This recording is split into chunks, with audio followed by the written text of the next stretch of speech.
Hi guys, on the way kami ngayon sa World Trade Center. At ayan, nandito na kami. Sa ilang segundo lamang ay mag-uumpisa na yung ating cooking demo. 2:30 po yun, pero ang oras 2:02. So medyo nagmamadali na rin tayo, no? Maka-U-turn kaya tayo dito. Paano ba gagawin? Guys, walang U-turn. Hindi ko tayo dito. Ayun. Eto, excited na tayo. Siyempre, makakasama natin yung mga iba't ibang magagaling na chef. Kaya excited na ako.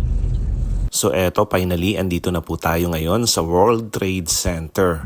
Mess and Plus po muna tayo. And by the way, magluluto po tayo ng gisadong sotanghon. Ito po ay ang Sapporo Longkaw. Nag-prepare po si Chef MJ ng kanyang pagkagamitan for this Chefs of the World Live cooking demo. Hi, Chef. How's your tea? Yeah, okay naman. Yeah. By the way, batiin muna natin sila Yes, ng sir. Happy Oo. Independence Day, mga kabahag. Ayan. Ano po tawag na sa kanila, Chef? Ano? Meron po kayong tawag sa mga, tawag dito, mga fans, di ba?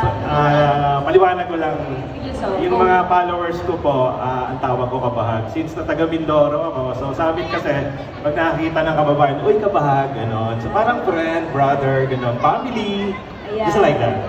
New idea yun. Maski ako, sir, ngayon ko lang narinig yan. Ngayon, Chef, ano po ba yung gusto mong i-prepare sa ating mga kabahan ngayong araw na to? So, hag natin ngayon dahil Independence Day nga, araw ng kalayaan, di ba?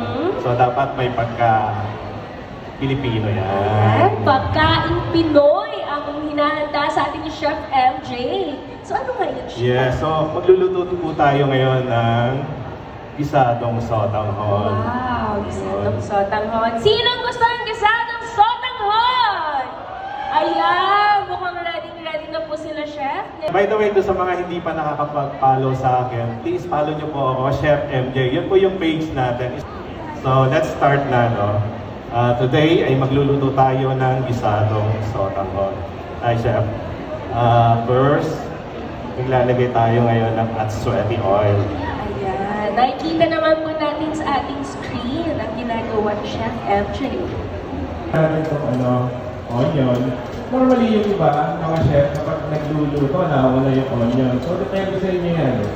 So, lagi ko naman sinasabi sa mga vlog ko na it's our choice. Palagi tayong may choice sa buhay. Yes, So, so ayan, muna, no? And after that, igigisa na namin itong hinimay na chicken. Ayan, So, chicken. this is it. So, syempre, hindi naman po agad-agad mahihimayan. So, dapat ihimayin natin yung chicken.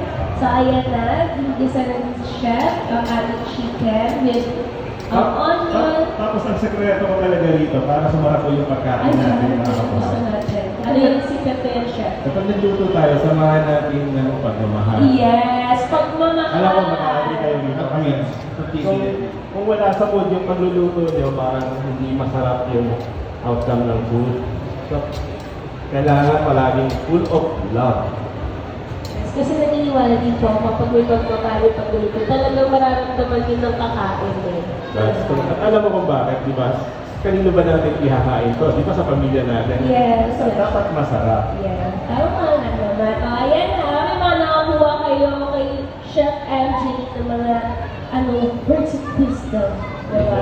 Ika nga, we should always serve the food with love. Kasi doon mo talaga malalasahan na when the food is really made with love, that's ang lasa masarap. And because, I guess, nakaka-relate ko na since I'm also aspiring chef before. Yes, exactly. No? So, yun yung sekreto natin. Wala naman talagang gaanong sekreto ang pagluluto. Masasamahan natin palagi ng pagmamahal. At ako, kapag sinusutay natin to, nilalagyan ko siya ng fish sauce. Dapat mag-isa natin yung fish sauce kasi, di ba, normally malansa to. So, para matanggal yung pagkalansa niya, susutay natin siya. Ayan po, sa mga hindi narinig, ang nilagay ni Chef ay fish sauce. Nagamit tayo ng fish sauce. Dapat special talaga ito kasi ang dami nag-iintay. Yes, dapat. Gusto ko po ito, 6.5 million views kung makikita nyo sa Yes. dyan sa aking page. 6.5 million. 1.5 million views. So, ayan, makikita rin po nila sa Facebook chef, no? Yung mga luto mo. So, gagamit din ako dito ng chicken powder. Ayan. It's up to you guys ha, pero ako kasi gumagamit ako para may masarap talaga. Yung iba kasi, yung ginagawa nila from scratch, dun sila gumagawa ng umami flavor. So basically, chef, yung chicken powder, pakain ko siya ng Yeah. nag-take ko siya. Yeah. Tapos ang pinakasekreto talaga, itong ating chicken brace, ito yung pinagpakuluan natin ng kanina. Chicken broth. Yeah, chicken broth. Rest for a while and let it boil. Then, ayan. Ako, ang bango-bango sobra. Nagugutom na po ba kayo? Eh, nagugutom na daw po ba kayo? Ayan, gutom na nga sila siya. Normally sa restaurant namin, pag hindi na ilabas na ng 15 minutes, parang so dapat bilisan natin, nagugutom na sila. So ayan, pakuluan lang natin, no? Yung mga kwento tayo na talaga. Okay. Ayan. Bago ba sa pandemic, no? Oh, yes po. So ngayon, matitikman mo na yan. So, mahilig tayo gumamit ng mga ingredients na di pa nakukuha sa atin sa Pilipinas. Ikubay lang natin ang konti ito, then after that, yung veggies na. Ayan na, malapit na. Malapit na mga kapag. Continue na lang. Nakaamoy ko na. Ano mo ba palagi ko sinasabi, kapag nagluluto po tayo, huwag tayo nagmamadali. Diba? Sa puro, sotanghon. Ayan. Kung naghahanap po kayo ng quality talaga, no? Na sotanghon noodles, huwag na kayo mag-isip pa. Sa puro po, ito ay talagang, sobrang napakaganda ng quality nito. Mamaya matitikman nyo. So, gagamitin po tayo ng chicharo, ayan. Smokies, ayan. Ididali lang natin sa mga crunchy at saka hapok po yung mga veggies na ating kakainin. Amoy na rin nila ang ating nahamoy dito sa stage. Grabe. Ayan. Ito man palagi kong ito palagi kong sa huli ko inilalagay. Mas maganda na crunchy ang ating Yes.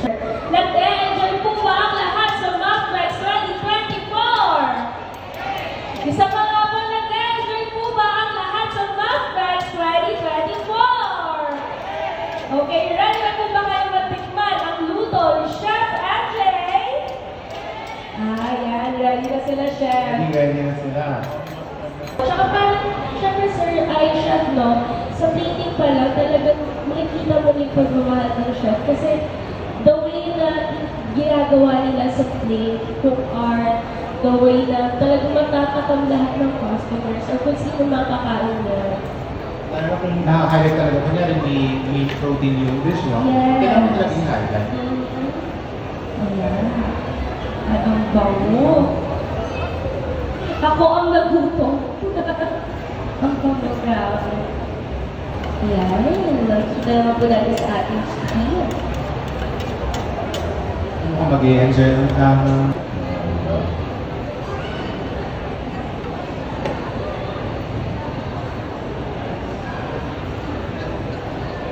Ano mong tawag dyan, Chef? tinatawag natin itong microgreens or alfalfa. Ayan. Oh. Ganun lang kasimple. Tapos, yan, okay na. Ready na ang ating pagkain. Ready na. Ano ang tagline ni Chef Andrei ngayon? Sino kaya pwede natin mag-interview, Mami? Ayan, si Mami. Kamusta po ang food ni Chef Andrei? Ano po yung na-feel nyo nung kinain niyo siya? Naramdaman niyo ba yung pagmamahal? Kamusta po, Mami? Ano pong na-feel nyo? Ano po ba yung nalasahan nyo? Sarap po. Masarap. Ay, talagang one word lang yung sagot ni Mami. Okay. So, one word kung Kaya one naman word. nakikita dito eh. Sige, sige. Sarap na pagkain. Ah, Sir, talaga? Oh, go! Interviewin na natin yan. ano pong masasabi mo sa luto ni Chef MJ? Masarap. Okay, mami, masarap sa kanya. Masarap. At least dumoble yung masarap. Okay, isa pa ba kung masarap naman yung sagot ng pangatlo? Okay, sino pa? Ito si Mom. At syempre, pasalamatan po natin ang Sapporo Longkaw. So paano guys? Thank you for watching. See you on my next video.